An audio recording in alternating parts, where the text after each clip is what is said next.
ہر ادا جی تیرا ان پہ لاکھوں درود ان پہ لاکھوں سلام ہو کر ہو جائے دل کا سکون بخش منظر نعرہ تکبیر اللہ اکبر نعرہ تکبیر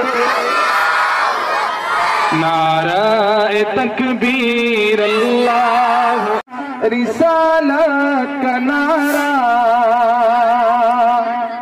جا سے بھی پیارا رسالت کا نعرہ دل کا سہارا رسالت کا نعرہ جا سے بھی پیارا رسالت کا نعرہ دل کا سہارا رسالت کا نعرہ تکبیر اللہ اکبر۔ اور پیارے آقا صلی اللہ علیہ وسلم ہم تمام کو کہاں کام آئیں گے؟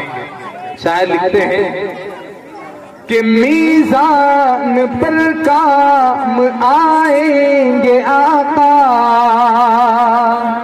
اگر شعر سچا لگے تو سب سبحان اللہ کہیں کہ میزان پر کام آئیں گے آقا، ہم کو یقین ہے بچائیں گے آقا۔ میزان پر کام آئیں گے آقا، ہم کو یقین ہے بچائیں گے آقا۔ عالم کے سرور عالم کے سرور وہ محبوب داور نعرہ تکبیر اللہ اکبر نعرہ تکبیر اللہ اکبر نعرہ تکبیر اللہ اکبر۔ اور ہم سب میں نے جو خطبے میں آپ کے سامنے آیت پڑھی تھی کہ ما کان محمد ابا احد من رجالکم ولکن رسول اللہ وخاتم النبیین، اللہ نے خود اعلان کیا کہ رسول اللہ آخر نبی ہے۔ اب مارکیٹ میں نئے نئے نبی پیدا ہو رہے ہیں اور اپنے آپ کی نبوت اپنے آپ کے نبی ہونے کا دعویٰ کر رہے ہیں۔ اس وقت میں ہم غلاموں کا کیا کام ہے؟ شاعر نے بہت اچھے انداز سے شعر کہا ہے۔ شاعر لکھتے ہیں کہ ختم نبوت پہ سب کچھ لٹا کر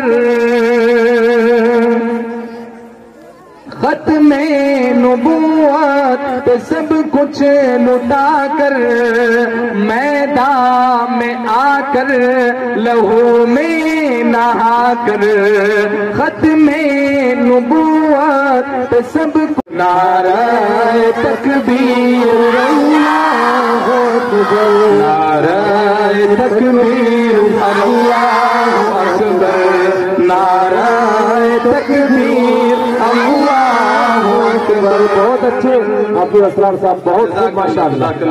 لگتا ادھر اچھا نہیں لگتا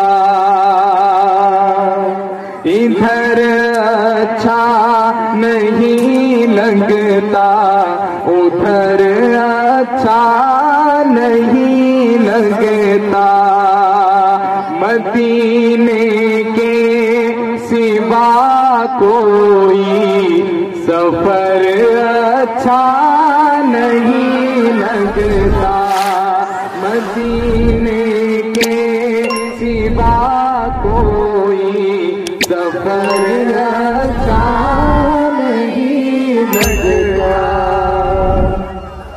بہت خوب ماشاءاللہ۔ یہ شعر سے آپ کی خصوصی میں سماعت دعائیں چاہتا ہوں۔